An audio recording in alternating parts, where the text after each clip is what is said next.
DJI Osmo Action 5 Pro ഇന്നലെ launch ചെയ്ത ക്യാമറയാണ്. ഇന്ന് സാധനം കൈ കിട്ടി. അപ്പൊ ഇന്ന് ഒരു ടെക് വീഡിയോ ആണ്.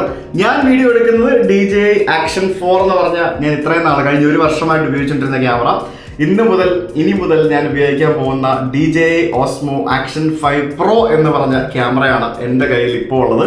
അപ്പോൾ ഇതിൻ്റെ അൺബോക്സിങ്ങും പിന്നെ നമ്മുടെ പുതിയ iPhone 16 Pro എടുക്കാൻ പോവാണ്. അതിൻ്റെ അൺബോക്സിങ്ങും എല്ലാമായിട്ടൊരു കിടിലൻ ടെക് വീഡിയോ ആണ് സുഹൃത്തുക്കളെ ഇന്ന് നമ്മൾ കാണാൻ പോകുന്നത്. ഇതെവിടാ തുറക്കൂ സീസേ തുറക്കൂ, യെസ് കമോൺ. അപ്പോൾ ഇത് ശരിക്കും ഞാൻ രാവിലെ ട്രേഡേഴ്സിൽ പോയി വാങ്ങിച്ചുകൊണ്ട് വന്നതാണ്. 45,000 രൂപയായി ഇതിൻ്റെ ഈ ഒരു ഓസ്മോ ആക്ഷൻ 5 Pro എന്ന് പറയുന്ന ഈ ഒരു ക്രിയേറ്റർ ബണ്ടിൽ അല്ലെങ്കിൽ അഡ്വഞ്ചർ കോംബോ എന്ന് പറയുന്നൊരു ബണ്ടിലാണ് ഇത്. അപ്പോൾ ഇതിന് 45,000 രൂപയാണ് ഇതിൻ്റെ പ്രൈസ് എന്ന് പറയുന്നത്. 1 ഇയർ വാറണ്ടി വിത്ത് ബില്ലെന്നൊക്കെ പറഞ്ഞുകൊണ്ട് ഇതിനകത്ത് കുറേ ട്രൈപോഡും അതേപോലെ തന്നെ എക്സ്റ്റൻഷൻ ബാറ്ററി അങ്ങനെ കുറേ സംഭവങ്ങളും കാര്യങ്ങളൊക്കെ ഉണ്ട്. സോ ഇനി നമ്മൾ ഇത് പൊട്ടിച്ച് ഇതിനകത്ത് വീഡിയോ എടുക്കുന്നതിന് മുമ്പായിട്ട് നമുക്ക് കുറച്ച് പകൽ വിഷ്വൽസ് ഞാൻ ആക്ഷൻ 4ൽ കാണിച്ചു തരാം. അതിനുശേഷം ആക്ഷൻ 5ൽ ഉള്ള വിഷ്വൽസ് ഞാൻ കാണിച്ചു തരാം. അപ്പോൾ ഞങ്ങളെല്ലാവരും കൂടെ നിങ്ങൾ മുമ്പിൽ കയറിക്കോ, ഞാനും ഋഷിയും കൂടെ പുറകെ ഇരുന്നോളാം. ഓക്കെ കമാൻ, കേറിക്കോ. നമ്മുടെ പുതിയ ക്യാമറയ്ക്ക് ലോ ലൈറ്റ് പെർഫോമൻസ് ഭയങ്കരമായിട്ട് കൂടിയിട്ടുണ്ട് എന്നൊക്കെയാണ് കമ്പനി അവകാശപ്പെടുന്നത്. അപ്പോൾ അതെങ്ങനെ ഉണ്ടെന്നുള്ളത് നമുക്ക് നോക്കണം. വാ വിടിരുന്നേ. യെസ്, നമുക്ക് ഫോൺ എടുക്കാൻ പോവാം. നമ്മൾ ഫോൺ എടുക്കാൻ പോവുകയാണ്. ഋഷി നമുക്കിത് അൺബോക്സ് ചെയ്യാം. ഞങ്ങൾ ഈ ക്യാമറ അൺബോക്സ് ചെയ്യാൻ വേണ്ടി പോവാണ്. ഇന്ന് വളരെ വെറൈറ്റി ആയിട്ട് നമ്മൾ കാറിനകത്തിരുന്നാണ് നമ്മൾ അൺബോക്സ് ചെയ്യാൻ പോകുന്നത്. ശരിക്കും ഉണ്ടല്ലോ, ഞാൻ കഴിഞ്ഞ കുറേ വർഷമായിട്ട് ഗോപ്രോ യൂസ് ചെയ്യുന്നുണ്ട്. നമ്മൾ ഏതാണ് ആദ്യം വാങ്ങിച്ച ഗോപ്രോ 7 അല്ലേ? 7 ആണ്. ഗോപ്രോ 7, 7, 8, 9, 10 എന്നൊക്കെ പറഞ്ഞിട്ട് ഇപ്പോൾ കഴിഞ്ഞ ദിവസം 13 വരെ ഇറങ്ങി. ഗോപ്രോ സത്യം പറഞ്ഞാൽ ഞാൻ കുറേ ഉപയോഗിച്ചിട്ടുണ്ടെങ്കിലും അതിനുശേഷം DJI Osmo ഉപയോഗിച്ച് തുടങ്ങിയപ്പോഴാണ് സത്യം പറഞ്ഞാൽ ഗോപ്രോ ചവറ ക്യാമറ ആയിരുന്നു എന്നെനിക്കിപ്പോൾ മനസ്സിലായി തുടങ്ങിയത്. കാരണം ഗോപ്രോയ്ക്ക് നിരന്തരമുള്ള പ്രശ്നങ്ങളെന്ന് പറയുന്നത്, ഗോപ്രോ ഫാൻസിന് ഞാൻ പറയുന്ന പലതും ചിലപ്പോൾ ഇഷ്ടപ്പെട്ടെന്ന് വരത്തില്ല. പക്ഷേ എന്നാലും ഞാൻ ഉപയോഗിച്ച എൻ്റെ അനുഭവമാണ് ഞാൻ പറയുന്നത്. ഇതൊരു പെയ്ഡ് പ്രൊമോഷൻ പരിപാടി ഒന്നുമില്ല. ഞാൻ കാശ് കൊടുത്ത് വാങ്ങിച്ച സാധനമാണ്. ഗോപ്രോയ്ക്ക് എല്ലാം ഞാൻ കാശ് കൊടുത്ത് വാങ്ങിച്ച സാധനങ്ങളാണ്. പെയ്ഡാണ്, നമ്മൾ പെയ്ഡ് എന്ന് പറയും. ഗോപ്രോയ്ക്ക് ഓവർ ഹീറ്റിങ്, പിന്നെ ഇടയ്ക്കിടയ്ക്ക് സ്റ്റക്കായി പോവുക, ഇതൊന്നും തുറക്കാൻ പറ്റാതെ അങ്ങനത്തെ കുറേ പ്രശ്നങ്ങൾ ഗോപ്രോയ്ക്ക് ഉണ്ടായിരുന്നു. അപ്പോൾ അത് ഒത്തിരി പ്രശ്നങ്ങൾ, അതായത് ഭയങ്കരമായിട്ട് ഗോപ്രോ ഉപയോഗിക്കുന്നവർക്ക് അറിയാം, ഓവർ ഹീറ്റ് ആവുക, സ്റ്റക്കായി പോവുക, പിന്നെ ഇടയ്ക്കിടയ്ക്ക് ചില സമയത്ത് നമ്മൾ റെക്കോർഡ് ചെയ്തത് സേവ് ആകാതെ വരിക, അങ്ങനെയുള്ള കുറേ ഇഷ്യൂസ് എനിക്ക് ഗോപ്രോയ്ക്ക് ഉണ്ടായിട്ടുണ്ട്. അങ്ങനെ അതിൽ നിന്നൊരു മോചനത്തിന് വേണ്ടിയാണ് സത്യം പറഞ്ഞാൽ ഞാൻ കഴിഞ്ഞ തവണ DJI Action 4 എന്ന് പറഞ്ഞ് ഞാനിപ്പോൾ വീഡിയോ എടുത്തുകൊണ്ടിരിക്കുന്ന, നിങ്ങൾ ഈ ഇപ്പം കണ്ടുകൊണ്ടിരിക്കുന്ന ക്യാമറ ഞാൻ വാങ്ങിച്ചത്. ഞാൻ ഏറ്റവും കൂടുതൽ ആ ക്യാമറ ഉപയോഗിച്ച് സത്യം പറഞ്ഞാൽ നമ്മുടെ KLT UK യാത്ര തുടങ്ങിയപ്പോഴാണ് അതായത് വ്ളോഗ് ചെയ്യാനായിട്ട് വളരെയധികം കൺവീനിയൻ്റ് ആയിട്ടുള്ള ഒരു ക്യാമറയായിട്ടാണ് എനിക്കത് ഫീൽ ചെയ്തത്. എനിക്ക് പല സാഹചര്യങ്ങളും നമുക്ക് വെള്ളത്തിലിടാം, പിന്നെ അതിൻ്റെ എക്സ്റ്റൻഷൻ ഗ്രിപ്പുണ്ട്. എക്സ്റ്റൻഷൻ ഗ്രിപ്പ് നമുക്ക് വളരെയധികം ഹെൽപ്ഫുൾ ആയിരുന്നു. അങ്ങനെ എനിക്ക് ഒത്തിരി അതിൻ്റെ അഡ്വാൻറ്റേജ്. ആകെ അതിനകത്തൊരു ഡിസഡ്വാൻറ്റേജ് ആയിട്ട് ഞാൻ കണ്ടത് ഫയൽ സൈസ് ഭയങ്കര വലുതായിരുന്നു. പുതിയ ക്യാമറയിൽ അത് മാറ്റം വന്നിട്ടുണ്ടെന്നാണ് എനിക്ക് മനസ്സിലാക്കാൻ സാധിച്ചത്. ഭയങ്കര വലിയ ഫയൽ സൈസ് ആയിരുന്നു. അതായത് ഒത്തിരി GB കണക്കിന് എനിക്കൊരു വീഡിയോ ഷെയർ ചെയ്ത് കൊടുക്കാൻ ഒരു 50 GB വരുമായിരുന്നു 4K ഷൂട്ട് ചെയ്യുമ്പോഴത്തേക്കിനും. അതിന് കുറച്ച് ഡിസഡ്വാൻറ്റേജ് ആയിട്ട് തോന്നി. അവരുടെ ആപ്പിന് കുറച്ച് പ്രശ്നങ്ങളൊക്കെ ഉണ്ടായിരുന്നു. പക്ഷേ കഴിഞ്ഞ ദിവസം പുതിയ app DJI Mimo app update ചെയ്തു. ബാക്ക്ഗ്രൗണ്ട് ഡൗൺലോഡ് ചെയ്യാമെന്നുള്ള ഓപ്ഷൻസ് ഒക്കെ വന്നു. അങ്ങനെ കുറേ സംഭവങ്ങളൊക്കെ വന്നു. അപ്പോൾ ഇത് ഞാൻ പൊട്ടിക്കാൻ വേണ്ടി പോവുകയാണ്. അപ്പോൾ ഇതിനകത്ത് എന്തൊക്കെയാണെന്ന് ചോദിച്ചു കഴിഞ്ഞാൽ, ഇതിനകത്ത് 2 ബോക്സായിട്ടാണ് ഇത് അറേഞ്ച് ചെയ്തിരിക്കുന്നത്. ഒന്നിനകത്ത് നമ്മുടെ ക്യാമറ, ഇതിനകത്താണ് ക്യാമറ ഇരിക്കുന്നത്. ബാക്ക്ഗ്രൗണ്ട് ഡൗൺലോഡ് ഇല്ല ആപ്പിൽ. ഇല്ലല്ലേ? ഇതിനകത്ത് ഇവര് ബാക്ക്ഗ്രൗണ്ട് ഡൗൺലോഡ് വരെ നമുക്ക് കൊണ്ടുവന്നിരിക്കുകയാണ്.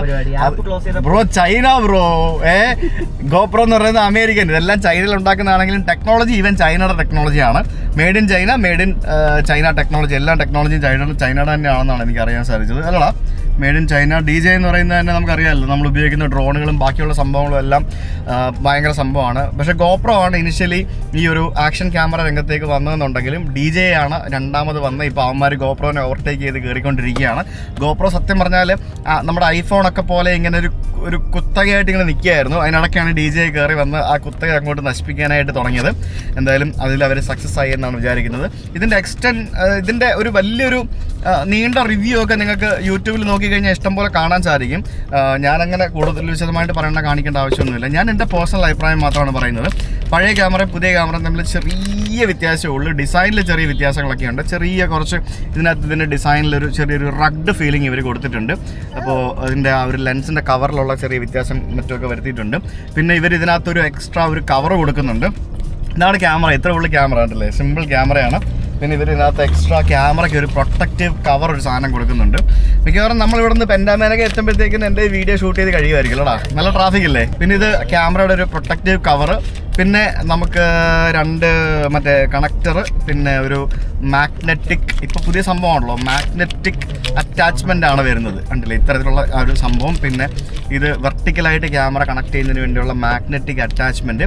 അപ്പോൾ അങ്ങനത്തെ കുറച്ച് സംഭവങ്ങൾ വരുന്നുണ്ട്. എപ്പോഴും നിങ്ങൾ ഒരു വ്ളോഗർ ആണെങ്കിൽ, നിങ്ങൾക്ക് വീഡിയോസ് ചെയ്യാൻ താല്പര്യമുള്ള ഒരാളാണെങ്കിൽ ഈ DJIയുടെ അഡ്വഞ്ചർ കോംബോ എന്ന് പറഞ്ഞ ഒരു കോംബോ കിറ്റ് എടുക്കുക. അതിനകത്ത് ഞാൻ ഈ കാണിക്കുന്ന കുറേ സാധനങ്ങൾ കിട്ടും. നിങ്ങൾ സാധാരണ അത് എടുക്കല്ലേ, സാധാരണ ക്യാമറ എടുത്തു കഴിഞ്ഞാൽ അതിനകത്ത് ആക്സസറീസ് കുറവായിരിക്കും. ഇതിനകത്ത് അഡ്വഞ്ചർ കോംബോ എന്ന് പറഞ്ഞൊരു കോംബോ കിറ്റിനകത്ത് നമുക്ക് 1.5 മീറ്റർ നീളത്തിൽ എക്സ്റ്റെൻഡ് ചെയ്യാവുന്ന ഒരു ട്രൈപോഡും കൂടെ കിട്ടും. ഈ ട്രൈപോഡ് ഞാൻ കുറേ നാളായിട്ട് യൂസ് ചെയ്യുന്നതാണ്. ഇത് നമുക്ക് 1.5 മീറ്റർ നീളം വരെ ഈ ട്രൈപോഡ് നമുക്ക് എക്സ്റ്റെൻഡ് ചെയ്യാൻ പറ്റും. അത്യാവശ്യം നല്ല ക്വാളിറ്റി ഉള്ള ട്രൈപോഡാണ്. ഇത് കണ്ടോ, ഇതിങ്ങനെ നീട്ടി കണ്ടോ, തടിക്ക് ഇത്രയേ എക്സ്റ്റെൻഡ് ചെയ്ത് ഉപയോഗിക്കാവുന്ന ഒരു ട്രൈപോഡാണ് ഇത്. ഭയങ്കര കംഫർട്ടബിൾ ആയിട്ടുള്ള നല്ല ക്വാളിറ്റി ഉള്ള ഒരു ട്രൈപോഡാണ് DJIയുടെ ഈ ഒരു സാധനം തന്നിരിക്കുന്നത്. ഇനിയിപ്പോൾ നമുക്ക് ആക്സസറി ബോക്സും കൂടെ അൺബോക്സ് ചെയ്യാം. This is accessories box. ഇതിനകത്ത് എന്തൊക്കെയാണെന്ന് ചോദിച്ചു കഴിഞ്ഞാൽ, ഇതിനകത്ത് നമുക്ക് ഇതിപ്പം നമ്മൾ കണക്ട് ചെയ്യുന്നത്, ക്യാമറ കണക്ട് ചെയ്യുക എന്ന് പറയുന്നത് വളരെ സിമ്പിൾ പരിപാടിയാണ്. നമുക്ക് ഇത് കണ്ടോ, ഇതിനടിയിൽ ഇതുണ്ട്, ഈ ക്യാമറ ഇതിനടിയിൽ ഇതുണ്ട്, ഇങ്ങനെ നമുക്ക് ഒരു മാഗ്നറ്റിക് ഒരു സമ്പ്രദായമാണ്. കണ്ടോ, ഇത്ര ഉള്ള പരിപാടി കണ്ടോ, കണ്ടില്ലേ, ഒരു മാഗ്നറ്റിക് സിസ്റ്റത്തിലാണ് ഈ ഒരു സാധനം ഇതിനകത്ത് ഇൻസ്റ്റാൾ ആവുന്നത്. ഇത് ഇൻസ്റ്റാൾ ആക്കിയിട്ട് നമ്മുടെ ഈ ഒരു ട്രൈപോഡിലോട്ട് പിടിപ്പിക്കുക, സ്ക്രൂ ചെയ്യുക, ഇത്ര ഉള്ള പരിപാടി കണ്ടോ. ഭയങ്കര സിമ്പിൾ പരിപാടിയാണ്. ഋഷി ഓർക്കാൻ വരുന്നുണ്ടോ? ഋഷിക്ക് ഉറങ്ങിയില്ലേ? ഋഷി മൂക്കൊലിക്കുന്നുണ്ടോ? സാരമില്ലേ, മരുന്ന് കഴിച്ചില്ലേ നമുക്ക് ഋഷിക്ക് ചെറിയൊരു കോൾഡും കാര്യങ്ങളൊക്കെ ഉണ്ടായിരുന്നു 2-3 ദിവസമായിട്ട്. എല്ലാവർക്കും ഉണ്ട്, എല്ലാവർക്കും ചെറിയ കിഷ് പ്രശ്നങ്ങളൊക്കെ ഉണ്ട്. അപ്പോൾ ഇതിങ്ങനെ കണക്ട് ചെയ്ത് വെച്ച് കഴിഞ്ഞാൽ ഇതിൻ്റെ പരിപാടികൾ റെഡി. ഇതിനകത്ത് ബാറ്ററി ഇട്ട് കഴിഞ്ഞാൽ we are good to go. DJI action 5 Pro എന്നാണ് അവർ പറയുന്നത്. 5 Pro എന്നാണ് അവർ പറയുന്നത്. പിന്നെ ഇതിനകത്ത് ഈ അഡ്വഞ്ചർ കോംബോ വാങ്ങുമ്പോൾ കിട്ടുന്ന മറ്റൊരു സംഭവമാണ് ഇത്. അതെന്താണെന്ന് പറഞ്ഞാൽ, ഇത് ശരിക്കും ബാറ്ററിയാണ്. ബാറ്ററി എന്ന് പറഞ്ഞാൽ 3 ബാറ്ററി നമുക്ക് ഇതിനകത്ത് കിട്ടും കേട്ടോ. 3 ബാറ്ററി എന്ന് പറയുമ്പോൾ കഴിഞ്ഞ തവണ ഉള്ളതിനെക്കാട്ടിൽ അവർ ബാറ്ററിയുടെ MAH കൂട്ടി. അതായത് 4 മണിക്കൂർ വരെ ഒരു ബാറ്ററി ഇട്ട് ഷൂട്ട് ചെയ്യാൻ വീഡിയോ എടുക്കാൻ പറ്റുമെന്നാണ് ഇപ്പോൾ ഇവർ കമ്പനി അവകാശപ്പെടുന്നത്. 1950 mAh ബാറ്ററിയാണ് ഇവരിപ്പോൾ ഇതിനകത്ത് തന്നിരിക്കുന്നത്. 1950 mAh ബാറ്ററി. അപ്പോൾ ഇതൊരു ബാറ്ററി കേസാണ്. എന്നെ സംബന്ധിച്ച് എനിക്ക് പഴയ ക്യാമറയിൽ തന്നെ ഈ ഒരു 3 ബാറ്ററി ഉണ്ടെങ്കിൽ എനിക്കൊരു ഫുൾ ഡേ വേണമെങ്കിൽ ഒരു രാവിലെ തൊട്ട് വൈകിട്ട് വരെ അത്യാവശ്യം നല്ല രീതിയിൽ എനിക്ക് വീഡിയോസ് ഷൂട്ട് ചെയ്യാൻ പറ്റുമായിരുന്നു. നല്ല ബാറ്ററി ബാക്കപ്പും കാര്യങ്ങളൊക്കെ കിട്ടിക്കൊണ്ടിരുന്ന ഒരു ക്യാമറയാണ്. അത് വളരെ ഉപകാരപ്രദമായിട്ടുള്ളൊരു സാധനം കൂടിയാണ്. പിന്നെ കുറച്ച് DJIയുടെ സ്റ്റിക്കറും ബാക്കിയുള്ള സംഭവങ്ങളും, പിന്നെ ഒരു ഡേറ്റ കേബിള്, അങ്ങനെ സംഭവങ്ങളൊക്കെയാണ് ഇതിനകത്ത് പ്രൊവൈഡ് ചെയ്തിരിക്കുന്നത്. സിമ്പിൾ സാധനമാണ്. പിന്നെ ഇതിനകത്ത് ബാക്ക് സ്ട്രാപ്പ് കണക്ട് ചെയ്യാൻ പറ്റുന്ന മൗണ്ട്, പിന്നെ കുറേ ആക്സറീസ് ഉണ്ട്, ND ഫിൽറ്റേഴ്സ്, ലെൻസിൻ്റെ ഫിൽറ്ററുകൾ, പിന്നെ കുറേ തരത്തിലുള്ള ട്രൈപോഡ്സും, അങ്ങനെ കുറേ സംഭവം. ഉറക്കം വരുന്നുണ്ടല്ലേ, സാധനങ്ങളൊക്കെ ഇതിൻ്റെ കൂട്ടത്തിൽ വരുന്നുണ്ട്. ഇതിൻ്റെ കൂട്ടത്തിൽ എക്സ്ട്രാ ആയിട്ട് നമുക്ക് പർച്ചേസ് ചെയ്യാനുള്ള ഓപ്ഷൻ ഉണ്ട്. എന്തായാലും ദിസ് എ വർത്ത് പ്രോഡക്റ്റ്. ഇത് ഞാനിത് ഓൺ ആക്കിയിട്ട് ബാക്കി നമുക്ക് ഇതിനകത്ത് ഷൂട്ട് ചെയ്യാം. ഓക്കെ, ഒരു കാര്യം കൂടെ പറയാൻ മറന്നുപോയി, ഇതിനകത്ത് ഇൻറ്റേർണൽ മെമ്മറിയും കൂടി ഉണ്ട്. അതായത് ഇത്രയും നാളും നമുക്ക് ഇൻറ്റേർണൽ മെമ്മറി ഇല്ല, എക്സ്റ്റേണൽ മെമ്മറി കാർഡ് മാത്രമേ പറ്റുമായിരുന്നുള്ളൂ. ഇതിനകത്ത് ഇൻറ്റേർണൽ മെമ്മറിയും കൂടെ ഉണ്ട്. അത് എത്ര ഉണ്ട് എന്നൊക്കെ ഉള്ളത് ഞാനിതൊന്ന് കണക്ട് ചെയ്തിട്ട് ഓൺ ആക്കിയിട്ട് ഞാൻ പറയാം. ഹലോ ഗായ്സ്, അങ്ങനെ നമ്മുടെ പുതിയ ക്യാമറ ഓൺ ആക്കിയിട്ട് പുതിയ ക്യാമറയിലാണ് ഞാനിപ്പോൾ ഷൂട്ട് ചെയ്യുന്നത്. അതായത് പഴയ ക്യാമറയുടെ സെയിം സെറ്റിങ്സ് വെച്ചിട്ടാണ് പുതിയ ക്യാമറയിൽ ഷൂട്ട് ചെയ്യുന്നത്. പുതിയ ക്യാമറയിൽ 48 GB നമുക്ക് ഇൻറ്റേർണൽ സ്റ്റോറേജ് ഉണ്ട്. പിന്നെ എക്സ്ട്രാ മെമ്മറി കാർഡ് ഇടാനുള്ള ഓപ്ഷനും ഉണ്ട്. എനിക്ക് തോന്നുന്നു ആദ്യമായിട്ടായിരിക്കാം ഒരു ആക്ഷൻ ക്യാമറയിൽ ഇൻബിൽട്ട് മെമ്മറി കാർഡ് ഇല്ലാതെ ഇൻബിൽട്ട് സ്റ്റോറേജോട് കൂടി ഒരു ക്യാമറ ആരെങ്കിലും ഇറക്കുന്നത് ഫസ്റ്റ് ടൈം ആണെന്ന് എനിക്ക് തോന്നുന്നു. ഗോപ്രോയ്ക്കൊന്നും വന്നിട്ടില്ല. സോ പുതിയ ക്യാമറ എങ്ങനെയുണ്ട് ഋഷി? പുതിയ ക്യാമറയിൽ ഫസ്റ്റ് ഉമ്മ നമ്മൾ കൊടുത്തിരിക്കുകയാണ്. അങ്ങനെ ക്യാമറ എല്ലാം സെറ്റപ്പ് ചെയ്ത് വന്നപ്പോഴത്തേക്കും ഇതിനകത്ത് അപ്ഡേറ്റും കാര്യങ്ങളൊക്കെ വന്നു, ഫേംവെയർ അപ്ഡേറ്റ് ഒക്കെ വന്നു. സോ അപ്പോഴത്തേക്കും നമ്മളിവിടെ പെൻഡാമേനകിൽ എത്തിയിരിക്കുകയാണ്. നമുക്കിനി ഇപ്പോൾ പോയി ഫോൺ വാങ്ങണം. Super excited. ഫുൾ തിരക്കാണല്ലോടാ. എനിക്ക് തോന്നുന്നു മൊത്തം ഈ പറഞ്ഞ പോലെ എല്ലാവരും ഫോൺ എടുക്കാൻ വന്നാണോ. പാമ്പോടാ പാമ്പ്, ചേട്ടാ പാമ്പ് എന്തിയാ? പാമ്പ് പോയാ? പാമ്പ് അവിടെ വേണ്ടത്, അവിടെ പാമ്പ് വരുന്നത്. പാമ്പ് വേണോ? ഇന്നലെ കണ്ട പാമ്പ് വേണോ തൊടുന്നോ ചുമ്മാ തൊട്ടേക്കാം വെറുതെ തൊടാം നല്ലതല്ലേ തൊട്ട് നോക്കാം ഒന്നും ചെയ്യില്ല പെറ്റാണത് തൊടാം പാമ്പിനെ തൊട്ടാലേ പുതിയ ഫോൺ വാങ്ങുള്ളൂ തൊട് ചുമ്മാ തൊടുത്ത ഇങ്ങനെ തൊട്ടാ ഇങ്ങനെ തൊട്ടാ ചുമ്മാ തൊട്ടാ അപ്പ തൊട്ട് കണ്ട എല്ലാരും തൊട്ട് നീ കൂടെ തൊട്ട് നോക്കത് ഇങ്ങനെ തൊട്ട് നോക്കിയാല് തൊട്ട് നോക്ക് നീ തന്നെ തൊട്ട് നോക്കിയോ ആ ചുമ്മാ പേടിക്കാം തൊടെ ചുമ്മാ തൊടന്നേ ഒന്ന് വെറുതെ ഒന്ന് തൊട്ട് നോക്കാൻ നീ ഇങ്ങനെ തൊട്ടാ മതി തൊടെ അതൊക്കെ തൊട്ടാ മതി അതൊന്നും ചെയ്യില്ല തൊടെ വെറുതെ തൊട അപ്പ തൊടിച്ചേരാ തൊട്ടടാ തൊട്ടല്ലോ തൊട്ടല്ലോ പാമ്പിനെ ഇതാണ് നമ്മുടെ 16 Pro 14 മുതൽ ഞാൻ പ്രോ ആണ് എടുക്കുന്നത് പ്രോ മാക്സ് എടുക്കുന്നത് നിർത്തി കാരണം ഭയങ്കര വലുപ്പമാണ് എനിക്ക് ഹാൻഡിൽ ചെയ്യാൻ ഭയങ്കര പാടാണ് പ്രോയും പ്രോ മാക്സ് ഒക്കെ ഓൾമോസ്റ്റ് എല്ലാം സെയിം ഫീച്ചേഴ്സ് തന്നെയാണ് 2019 മുതൽ ഞാൻ ഇവിടെ നിന്നാണ് ഫോൺ എടുക്കുന്നത് 2019 ഫസ്റ്റ് നമ്മൾ പരിചയപ്പെടുന്നത് 2019 2020 11 12 13 iPhone 11 iPhone 12 iPhone 13 iPhone 14 iPhone 15 ഇപ്പോൾ ഐഫോൺ 16 കറക്റ്റാണോ 2018 അപ്പോൾ 2018 യെസ് ഇത്രയും നാളായിട്ട് നമ്മൾ സ്ഥിരമായിട്ട് മൊബൈൽ എടുക്കുന്നതാണ് നമ്മൾ പെൻഡാമേനകയിലെ നെക്സസ് കമ്മ്യൂണിക്കേഷൻസ് അപ്പോൾ നമ്മളിപ്പോൾ എടുത്തിരിക്കുന്നത് ഇത് പുതിയ കളറാണല്ലേ പുതിയ കളറാണ് എന്താ പേര് ഡെസേർട്ട് ഗോൾഡ് നമ്മൾ അൺബോക്സ് ചെയ്യുന്നു ഏയ് എടുക്കല്ലേ പൊട്ടിക്കല്ലേ വാവ് ഇതാണ് നമ്മുടെ 15 Pro എന്ന് പറയുന്ന സാധനം സോറി 16 Pro 15 Pro പ്രത്യേകിച്ച് 15 16 ഒക്കെ വ്യത്യാസമൊന്നുമില്ല നമ്മള് പിന്നെ ഒരു എല്ലാ വർഷവും ടെക് ട്രാവലീറ്റ് എന്ന് പറഞ്ഞ ചാനലിന്റെ പേരായി മാറിയില്ലേ അപ്പൊ നമുക്ക് ഇടയ്ക്കിടയ്ക്ക് ടെക്കിന്റെ സംഭവങ്ങളൊക്കെ കാണിക്കണ്ടേ അല്ലേ ഭയങ്കര ഇത് കൊള്ളാലോ ഭയങ്കര ഫിനിഷിംഗ് ഉണ്ട് പിന്നെ ഇതിന്റെ റിവ്യൂ ഒക്കെ നിങ്ങൾക്ക് MKBHD പോലെയുള്ള വലിയ വലിയ ആൾക്കാരുടെ ചാനലിൽ നോക്കിയാൽ മതി നമ്മളും വാങ്ങി ഐഫോൺ പോലെ അടിപൊളിയല്ലേ ഇതെന്ത് ഇവിടെ ഇതെന്ത് സംഭവം എഴുതി പഠിക്കാനോ ഓ ഋഷിക്ക് പുതിയ ഐപാഡാണോ എനിക്ക് വയ്യ ഋഷിക്ക് പുതിയ ഐപാഡ് ഡിജിറ്റൽ എഴുത്തിന് വേണ്ടി ഋഷിക്ക് പുതിയ സ്ലേറ്റും പെൻസിലും കിട്ടിയിരിക്കുകയാണ് സുഹൃത്തുക്കളെ ഋഷിയുടെ ഐപാഡ് ആണോ ഋഷി ആണോ പുതിയ ഫോണിന് പുതിയൊരു ഫീച്ചർ എന്ന് പറയുന്നത് ഇവിടെ ഒരു സാധനമുണ്ട് ഇത് കണ്ടോ ഇത് നമ്മുടെ ക്യാമറ കൺട്രോളിന് വേണ്ടിയുള്ളൊരു പരിപാടിയാണ് എന്തായാലും പറഞ്ഞാൽ ക്യാപ്റ്റീവ് ടച്ച് എന്നോ അങ്ങനെ എന്താണ് അതിന്റെ പേര് അത് കേസ് ഇട്ട് കഴിയുമ്പോൾ അത് എങ്ങനെ വർക്ക് ചെയ്യും എന്നുള്ളത് കണ്ടറിയേണ്ടിയിരിക്കുന്നു അതാണ് സംഭവം നീ എടുത്തു നിന്റെ ഉടുപ്പിന്റെ കളറും പാമ്പിന്റെ കളറും സെയിം ആണല്ലോ മാച്ച് ആണല്ലോ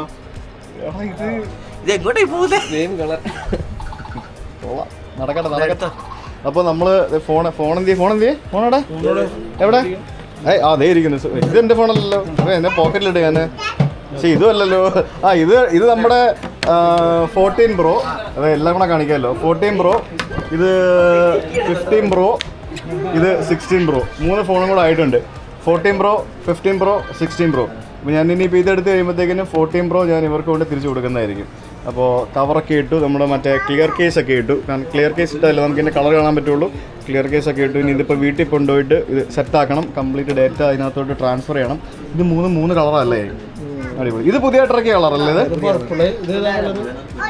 ഇത് ബ്ലൂ ഇത് പുതിയ കളർ തൊട്ടോ ഒന്നും കൂടെ തൊട്ടോ നമുക്കിതിനെ വീട്ടിൽ കൊണ്ടുപോയാലോ കളിക്കാന് നമുക്ക് ഋഷിക്ക് പെറ്റായിട്ട് കൊണ്ടുപോകാം ഇപ്പൊ പേടിയൊക്കെ പോയല്ലേ അതിന് അയ്യോ എനിക്ക് വയ്യ ഇപ്പൊ ഞങ്ങളുടെ പേടിയെല്ലാം പോയി ഋഷി അയ്യോ വേണ്ട വേണ്ട അവൻ തൊടും ഓക്കെ അപ്പോൾ ഓൾ ദി ബെസ്റ്റ് ബ്രോ കാണാം അപ്പോൾ ബൈ ഓക്കെ ശരി കാണാം നീടെ യെസ് അപ്പോൾ ഞങ്ങൾ ഫോണെല്ലാം വാങ്ങിച്ച് നമ്മൾ തിരിച്ചു പോവാണ് അപ്പോൾ ഈ ഡോറിൻ്റെ സാധനം ഒന്ന് അൺലോക്ക് ചെയ്താൽ ഞാൻ ഇതിൻ്റെ നൈറ്റ് ക്ലിപ്സ് ഒന്ന് എടുത്ത് നോക്കട്ടെ എങ്ങനെയാണ് ഹായ് ഞാൻ സ്റ്റില്ല് കാത്തപ്പോഴത്തേക്കിനും കുറച്ച് പേരോട് ഹായ് ഒക്കെ പറയുന്നു രാത്രി ദൃശ്യങ്ങൾ എങ്ങനെയുണ്ട് എന്ന് നമുക്ക് നോക്കാം നമ്മുടെ ഐഫോൺ വീട്ടിൽ ചെന്നിട്ട് നമുക്ക് അൺബോക്സ് ചെയ്താൽ മാത്രം പോരാ അത് പിന്നെ നമുക്ക് അതിൻ്റെ കുറേ പരിപാടികളൊക്കെ ചെയ്യാനുണ്ട് അപ്പോൾ ഇതിപ്പോൾ നമ്മൾ വണ്ടി ഓടിച്ച് പോകുമ്പോഴത്തേക്കിനും രാത്രി ദൃശ്യം നൈറ്റ് വിഷ്വൽ നമ്മുടെ പുതിയ ക്യാമറയിൽ എങ്ങനെയുണ്ട് എന്നുള്ളതാണ് ഞാൻ നോക്കുന്നത് പഴയ ക്യാമറയും പുതിയ ക്യാമറയും തമ്മിൽ വലിയ വ്യത്യാസങ്ങളുണ്ടോ എന്നൊക്കെ ഉള്ളത് ഇത് എഡിറ്റ് ചെയ്ത് വരുമ്പോഴേ നമുക്കിത് കറക്റ്റ് മനസ്സിലാക്കാൻ സാധിക്കുകയുള്ളൂ ഇതിൻ്റെ ഡിസ്പ്ലേ മൊത്തത്തിൽ എനിക്ക് നല്ല വലിപ്പമുണ്ട്, നല്ല വലിയ ഡിസ്പ്ലേ ആണ് സ്ക്രീൻ. അത് ഭയങ്കര ഒരു അഡ്വാൻറ്റേജ് ആയിട്ട് എനിക്ക് ഫീൽ ചെയ്യുന്നുണ്ട്. എന്തായാലും ഞാനിത് കുറേ ദിവസം ഉപയോഗിച്ചതിന് ശേഷം ഞാനിതിൻ്റെ ഒരു പ്രോപ്പർ അപ്ഡേറ്റ് ഞാൻ നിങ്ങളോട് പറയുന്നതായിരിക്കും. ഋഷിയുടെ ഐപാഡ് എവിടെ? എന്താ ചെയ്യാൻ പോകുന്ന ഐപാഡില്? എന്താ വരയ്ക്കുന്നേ? ഇതെങ്ങനെ റീസെറ്റ് ചെയ്യുന്നതെന്ന് അറിയാവോ? ഈ വരച്ചത് ഇവിടെ പ്രസ് ചെയ്തേ, ഇവിടെ നെക്ക് പ്രസ് ചെയ്തേ, അവിടെ യെല്ലോ അവിടെ പ്രസ് ചെയ്തേ. പ്രസ് ചെയ്യടാ, ഇവിടെ ഇങ്ങനെ കണ്ടാ പോയണ്ടാ, കണ്ടോ പോയണ്ടോ? ഇനിയും വരച്ച്. അയ്യോ ഇപ്പോഴാണ് അത് മനസ്സിലായത്.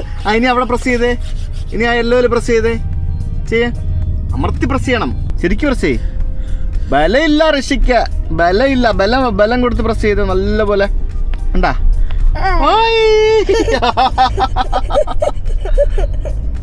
നമ്മുടെ പുതിയ ക്യാമറയും അതേപോലെ തന്നെ പുതിയ ഐഫോണും കൂടെ ടെസ്റ്റ് ചെയ്യാൻ വേണ്ടി ഇറങ്ങിയതാണ്. കുറേ ക്ലിപ്സൊക്കെ മാറി എടുക്കണം.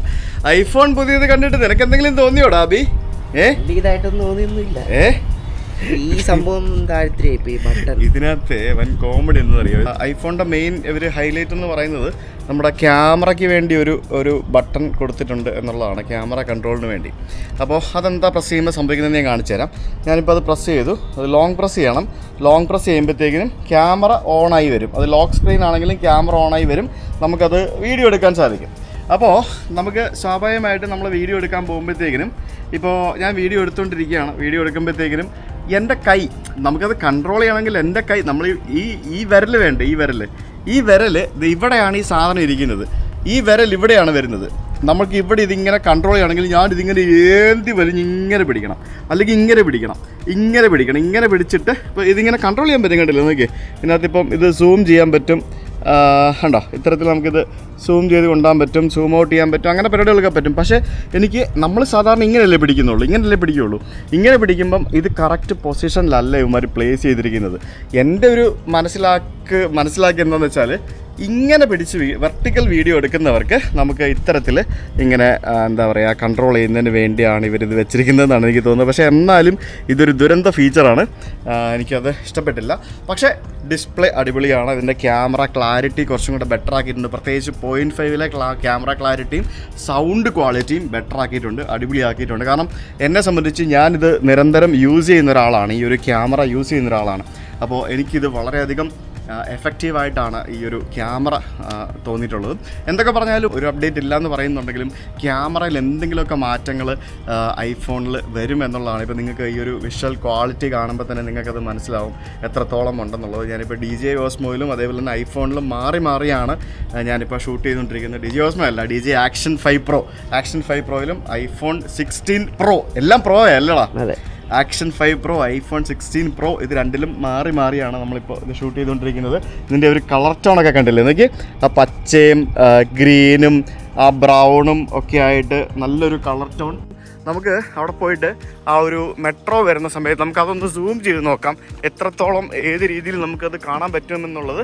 അപ്പോൾ എനിക്ക് ഇവിടെ വന്നു കഴിഞ്ഞാൽ ഇപ്പോൾ നമുക്ക് മെട്രോ ഇവിടേക്ക് വരും. ഞങ്ങളുടെ ഫ്ലാറ്റിൻ്റെ ഏറ്റവും മേളിലാണ് ഞാനിപ്പോൾ കയറി നിൽക്കുന്നത്. അപ്പോൾ ഇതിപ്പോൾ ഞാൻ ഷൂട്ട് ചെയ്ത് 2x ആണ്, ഇത് 5x ആണ്. കണ്ടോ, 5xൽ എനിക്ക് ഇനിയും ഷൂട്ട് ചെയ്യാം. കണ്ടോ, ഇത്രയും എനിക്ക് 15x വരെ എനിക്ക് കൊണ്ടുപോകാം. പക്ഷേ ആ ഒരു ക്ലാരിറ്റി ഡ്രോപ്പ് വലിയ രീതിയിൽ വരാത്ത രീതിയിൽ എനിക്ക് 15xൽ നിന്ന് 0.5ലേക്ക് കൊണ്ടുവരാം. അതാണ് സംഭവം എനിക്ക് മനസ്സിലാക്കാൻ സാധിച്ചത്.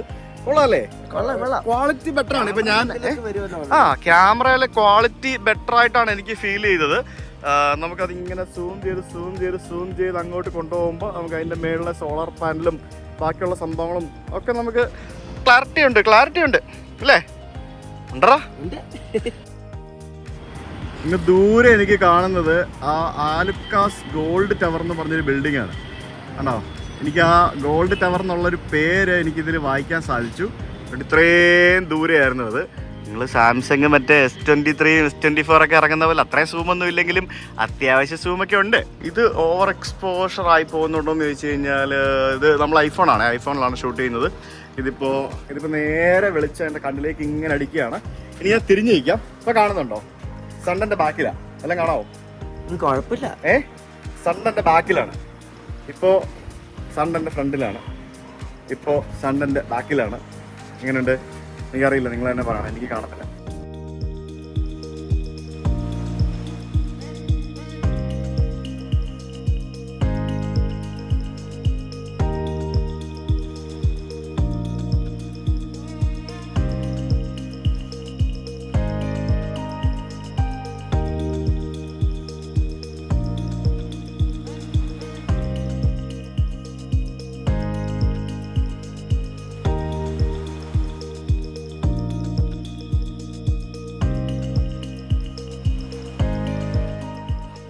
ഇന്നിവിടെ ഫ്ലാറ്റിൽ ഓണപ്പരിപാടി നടക്കാൻ പോവാണ്.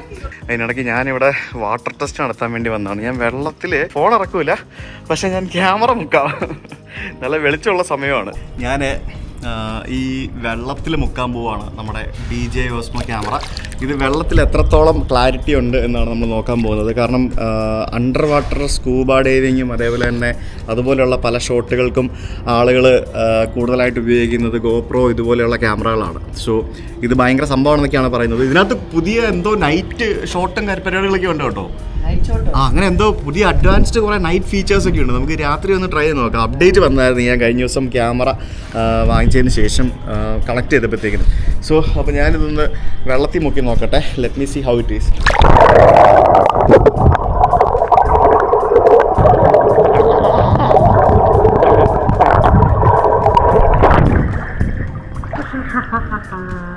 നട്ടുച്ചയ്ക്ക് പുരവെയിലത്ത് വന്ന് വെള്ളത്തിൽ ചാടാൻ ഒരു പ്രത്യേക സുഖമാണ്.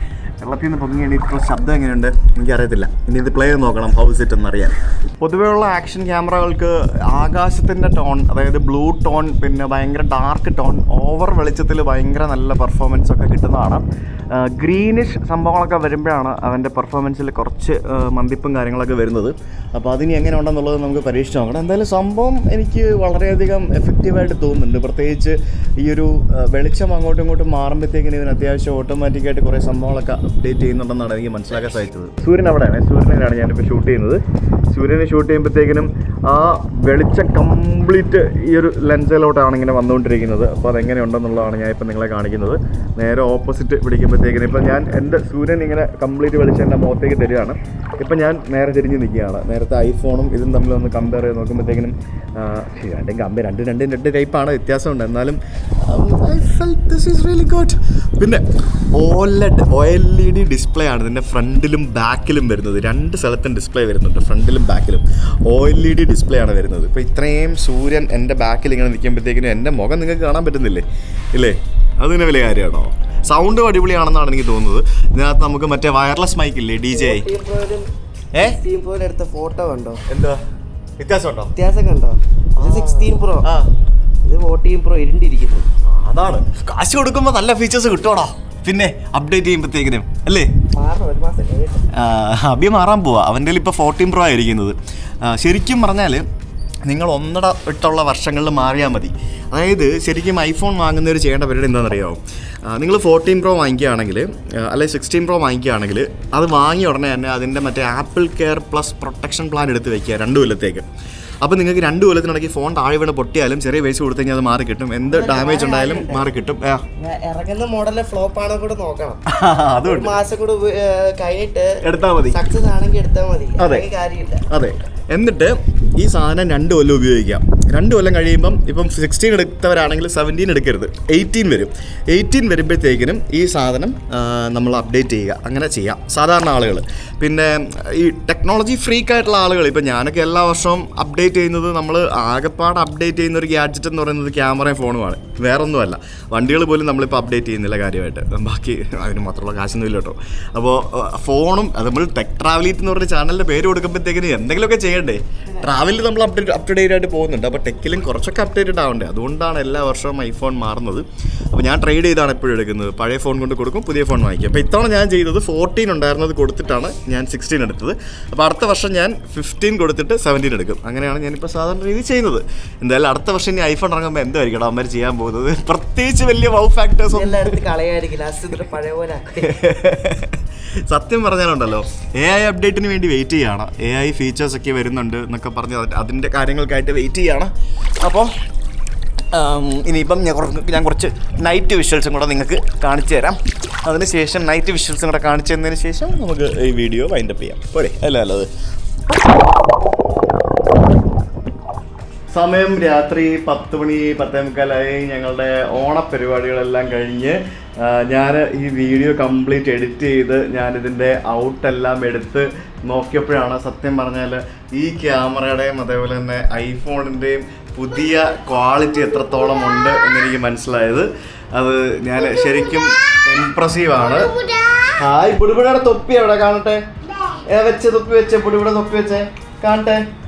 അയ്യോ, ഇത് കണ്ടോ പുടുപുടയുടെ പുതിയ തൊപ്പി? ഐ സൂപ്പറാണേ, ഗുഡ് ബോയ് ആണേ. ശരിക്കും പറഞ്ഞാൽ ഒരു ഭയങ്കര വലിയൊരു മാറ്റമാണ് ഞാൻ ഈ ഒരു 2 ക്യാമറയിലും, അതായത് ഐഫോണിലും അതേപോലെ തന്നെ DJI Osmoയിലും ഞാൻ കണ്ടത് എന്ന് പറയേണ്ടിയിരിക്കുന്നു. അതെന്നെ ഭയങ്കരമായിട്ട് അത്ഭുതപ്പെടുത്തുന്നു. എന്തായാലും ക്യാമറകളൊക്കെ വളരെ ഫാർ ബെറ്റർ ആയിട്ട് വരികയാണ്. ലോ ലൈറ്റ് പെർഫോമൻസിൻ്റെ കാര്യത്തിൽ നിങ്ങൾക്ക് GoPro വെച്ച് കമ്പയർ ചെയ്യാം. ഞാൻ ധാരാളം വീഡിയോസ് കണ്ടിരുന്നു. GoPro 13 കാട്ടി ഫാർ ബെറ്ററാണ് DJI Action 5 Pro എന്നാണ് എനിക്ക് മനസ്സിലാക്കാൻ സാധിച്ചത്. This is not a paid video. ഞാൻ പൈസ കൊടുത്ത് വാങ്ങിച്ച ക്യാമറയാണ്. എനിക്ക് സാധാരണ കുറേ ആളുകൾക്ക് DJI ഇതുപോലുള്ള കമ്പനികൾ ഇറങ്ങുമ്പോഴത്തേക്കിനും ക്യാമറ ഒക്കെ അയച്ചു കൊടുത്തിട്ട് റിവ്യൂ ചെയ്യാനൊക്കെ പറയും. എനിക്ക് അങ്ങനെ ആരും അയച്ചു തന്നിട്ടൊന്നുമില്ല. ഞാൻ വീണ്ടും പറയുകയാണ്, എൻ്റെ ഒരു പേഴ്സണൽ എക്സ്പീരിയൻസിൽ I feel DJI is better than GoPro എന്ന് ഞാൻ പറയുന്നു. പിന്നെ നിങ്ങൾ ഉപയോഗിച്ച് നോക്കുക. നിങ്ങളൊരു ഡെയിലി വ്ളോഗിങ്ങോ അല്ലെങ്കിൽ ഈസി ആയിട്ടുള്ള വ്ളോഗിങ് ഒക്കെ ചെയ്യണമെന്നുണ്ടെങ്കിൽ എന്താണ് ഫ്ലൈറ്റ് എവിടെ ആണോ? അത് ഏത് ഫ്ലൈറ്റാ? കൊച്ചിയിൽ നിന്ന് എങ്ങോട്ട് പോകുന്ന ഫ്ലൈറ്റാ? എയർ ഏഷ്യ ആണോ? എയർ ഏഷ്യയുടെ ഫ്ലൈറ്റ് ആണോ നിങ്ങൾക്ക് ഈ കാണുന്നത്? അറ്റ്ലാന്റിക് ഓഷ്യൻ്റെ മുകളിലൂടെ പറക്കുന്ന എയർ ഏഷ്യ ഫ്ലൈറ്റ്. അപ്പോൾ നാളെ എനിക്ക് വീണ്ടും ചങ്ങനാശ്ശേരി കോർട്ടിൽ പോകേണ്ട ആവശ്യമുണ്ട്. നമ്മുടെ ആ ഒരു കേസിൻ്റെ കാര്യമായിട്ട് 23-ാം തീയതിയാണ് എനിക്ക് കോർട്ടിൽ രണ്ടാമത് അവർ വിളിപ്പിച്ചിരിക്കുന്നത്. അപ്പോൾ നാളെ എനിക്ക് അതിന് വേണ്ടി പോകണം. അപ്പോൾ അത് കഴിഞ്ഞിട്ട് തിരിച്ച് വന്നിട്ട് ഞാനൊന്ന് ദുബായിൽ പോവും. എൻ്റെ ഷെങ്കൻ വിസ സ്റ്റാമ്പ് ചെയ്യണം. അത് കഴിഞ്ഞ് ദുബായിൽ നിന്ന് തിരിച്ച് വന്ന് നേരെ നമ്മൾ എവിടേക്കാണ് പോകുന്നതെന്ന് പറഞ്ഞു കഴിഞ്ഞാൽ ഞാൻ എൻ്റെ മാപ്പിൽ നിങ്ങൾക്കത് ഞാൻ വ്യക്തമായിട്ട് കാണിച്ചു തരാം. ഞാൻ എങ്ങോട്ടാണ് പോകുന്നതെന്നുള്ളത്. ഞാൻ അതിന് മുമ്പ് നമ്മുടെ സ്പോട്ട് ലൈറ്റ് ഇങ്ങോട്ട് തിരിക്കട്ടെ. അപ്പോൾ നമ്മളിപ്പം ഇവിടെ കൊച്ചിയിൽ നിന്ന് ഇങ്ങനെ ബൈ റോഡ് യാത്ര ചെയ്ത് നമ്മളിപ്പോൾ വിയറ്റ്നാമിൽ ഹാനോയ് എന്ന് പറയുന്ന ഈ ഭാഗത്താണ് ഇപ്പോൾ വന്നിരിക്കുന്നത്. അപ്പോൾ ഞാൻ ഇവിടെ നിന്ന് വേണം നമുക്കിനി നമ്മുടെ ട്രിപ്പ് റെസ്യൂം ചെയ്യാനായിട്ട്. അപ്പോൾ വിയറ്റ്നാമിലെ ഹാനോയിലേക്ക് പറന്നു പോയിട്ട് ഇവിടെ നിന്ന് നമ്മൾ സാപ്പ ചെന്നിട്ട് സാപ്പയിൽ നിന്ന് നമ്മൾ ചൈനയിൽ കയറും. ചൈനയിൽ കയറിയിട്ട് നമ്മളിങ്ങനെ കറങ്ങി ഇവിടെ ഉറുംചി വരെ നമ്മൾ പോകും. ഉറുംചിയിൽ നിന്ന് ശരിക്കും എനിക്ക് നേരെ കസാഖിസ്ഥാനിലേക്ക് കയറാവുന്നതാണ്. പക്ഷേ ഞാനത് ചെയ്യില്ല. ഞാൻ തിരിച്ചിവിടെ വന്നിട്ട് ഇവിടെ നിന്ന് ഞാൻ മംഗോളിയ കയറും. കാരണം എനിക്ക് മംഗോളിയ മിസ് ചെയ്യാൻ പറ്റില്ല. കാരണം മംഗോളിയ ഞാൻ കുറേ നാളായിട്ട് പോകാൻ ആഗ്രഹിക്കുന്നൊരു സ്ഥലമാണ്. മംഗോളിയ വളരെ എക്സൈറ്റിംഗ് ആയിട്ടുള്ള കാഴ്ചകൾ നമുക്ക് തരുന്നൊരു സ്ഥലമാണ്. മംഗോളിയയിൽ ഉലാൻ ബത്തറൊക്കെ കറങ്ങിയിട്ട് അവിടെ നിന്ന് നേരെ റഷ്യയിൽ ഇവിടെ ഇർകുട്സ്ക് ഭാഗത്തേക്ക് ഇറങ്ങും. പിന്നെ ഇതൊക്കെയാണ് കോൾഡസ്റ്റ് പ്ലേസ് ഇൻ എർത്ത് എന്നൊക്കെ പറയുന്ന സൈബീരിയൻ റീജൻ. അങ്ങോട്ടൊക്കെ പോകാൻ പറ്റുമെന്നൊന്നും എനിക്കറിയില്ല. നമുക്ക് സാഹചര്യം ഒക്കെ നോക്കിയിട്ട് അനുകൂലമാണെന്നുണ്ടെങ്കിൽ വി ക്യാൻ എക്സ്പ്ലോർ റഷ്യ. മംഗോളിയയിൽ നമുക്ക് ഇ വിസ ഉണ്ട്. പിന്നെ റഷ്യയിൽ നമുക്ക് ഇ വിസ ഉണ്ട്. പക്ഷേ റഷ്യയിൽ നമുക്ക് 16 days ഇ വിസ കിട്ടുള്ളൂ. 16 ദിവസം വെച്ച് റഷ്യയിൽ ഇവിടെ നിന്ന് ഇങ്ങേറ്റം വരെ ബൈ റോഡ് എത്താൻ പോലും പറ്റില്ല. അപ്പോൾ അതിനിടയ്ക്ക് എക്സിറ്റ് ചെയ്യേണ്ടി വരും. അത് കുറച്ച് ഡിഫിക്കൽട്ടാണ് റഷ്യ നമുക്ക് ട്രാവൽ ചെയ്യാനായിട്ട്, പ്രത്യേകിച്ച് ഈ സമയത്ത്. അപ്പോൾ റഷ്യയിൽ നിന്ന് പിന്നെ നമ്മളിങ്ങനെ കറങ്ങി നമ്മൾ കസാഖിസ്ഥാനിൽ വന്ന് കയറിയിട്ട് നമ്മൾ കസാഖിസ്ഥാനിൽ അൽമാട്ടി വന്നിട്ട് അവിടെ നിന്ന് കിർഗിസ്ഥാൻ, തജിക്കിസ്ഥാൻ, ഉസ്ബെക്കിസ്ഥാൻ, പിന്നെ തുർക്ക്മെനിസ്ഥാൻ പോകാൻ പറ്റുമെന്ന് എനിക്കറിയില്ല. പറ്റുമെങ്കിൽ അവിടെ പോവും. എന്നിട്ട് വീണ്ടും നമ്മൾ കസാഖിസ്ഥാനിൽ ഇറങ്ങിയിട്ട് നമ്മൾ റഷ്യയിൽ കയറണം. എന്നാൽ മാത്രമേ എനിക്ക് ഇങ്ങനെ കറങ്ങി വന്ന് ഈ അസർബൈജാൻ, അർമേനിയ, ജോർജിയ പോലുള്ള രാജ്യങ്ങളിൽ പോകാൻ പറ്റുള്ളൂ. കാരണം ഇവിടെ നിന്ന് ഇങ്ങോട്ടേക്ക് നമുക്ക് പോകാൻ പറ്റില്ല. ഇറാൻ വഴി കയറി പോകാൻ നമുക്ക് പ്രാക്ടിക്കലി പോസിബിൾ അല്ല. അതുകൊണ്ട് ഇങ്ങനെ കറങ്ങി വന്നിട്ട് നമുക്ക് ഇവിടെ പോകാൻ പറ്റുള്ളൂ. പിന്നെ അത് മാത്രമല്ല, ഈ ഉക്രൈനിലേക്ക് നമുക്ക് കയറാൻ പറ്റാത്തത് കൊണ്ട് നമ്മളിങ്ങനെ മോസ്കോയിലൂടെ നമ്മളിങ്ങനെ കറങ്ങി വന്ന് അസർബൈജാൻ, ജോർജിയ, അർമേനിയ ഒക്കെ കറങ്ങി ടർക്കിയിൽ കയറിയിട്ട് ടർക്കിയിൽ നിന്ന് നമ്മൾ യൂറോപ്യൻ യൂണിയനിലേക്ക് കയറാനാണ് പ്ലാൻ ചെയ്തിരിക്കുന്നത്. ബൾഗേറിയ, ഗ്രീസ്, സെർബിയ, അങ്ങനെ ഇവിടെ കയറി കഴിഞ്ഞ ഒരു 10-30 രാജ്യങ്ങളാണ് ഇവിടെ ഉള്ളത്. അപ്പോൾ ഞാൻ എന്തായാലും ഈ ഒരു ഭാഗത്തേക്കൊക്കെ എത്തുമ്പോഴത്തേക്കും ഇവിടെയൊക്കെ എക്സ്ട്രീം വിൻ്റർ ആകും എന്നാണ് എനിക്ക് മനസ്സിലാക്കാൻ സാധിച്ചത്. അങ്ങനെ ഫൈനലി നമ്മൾ ലണ്ടൻ എത്തുമ്പോഴത്തേക്കും മിക്കവാറും ഒരു ജനുവരി, ഫെബ്രുവരി എങ്കിലും ആകും. അപ്പോൾ എനിക്കിനി നാട്ടിലേക്ക് വരാനായിട്ട് ചൈനയിൽ നിന്ന് വരാൻ പറ്റില്ല. കാരണം എനിക്ക് ചൈന സിംഗിൾ വിസയാണ്. മംഗോളിയയിൽ നിന്ന് വന്ന് പോകാൻ പറ്റില്ല. കാരണം ഫ്ലൈറ്റ്സ് വെരി എക്സ്പെൻസീവ് ആണ്. ഇനി എനിക്ക് നാട്ടിൽ വരണമെങ്കിൽ ഞാനിവിടെ മോസ്കോയിലോ അല്ലെങ്കിൽ റഷ്യയിലെവിടെയെങ്കിലും പോയാൽ മാത്രമേ പറ്റുള്ളൂ, അല്ലെങ്കിൽ കസാഖിസ്ഥാനിലെങ്കിൽ എത്തിയാൽ മാത്രമേ പറ്റുള്ളൂ എന്നാണ് എനിക്ക് മനസ്സിലാക്കാൻ സാധിച്ചത്. എനിവേ, അപ്പോൾ ഇത്രയും കാര്യങ്ങളാണ് നമ്മുടെ ഇനി അടുത്ത ട്രാവൽ അപ്ഡേറ്റ്സ്. അപ്പോൾ കാത്തിരിക്കുക. നാളെ കോടതിയിൽ പോയിട്ട് കോടതിയിലെ വിശേഷങ്ങൾ ഞാൻ നാളെ പറയാം. Good night. Bye bye. ഉമ്മയും കൂടെ കൊടുത്തോ കേട്ടോ. ഉമ്മ ഗൈസ്.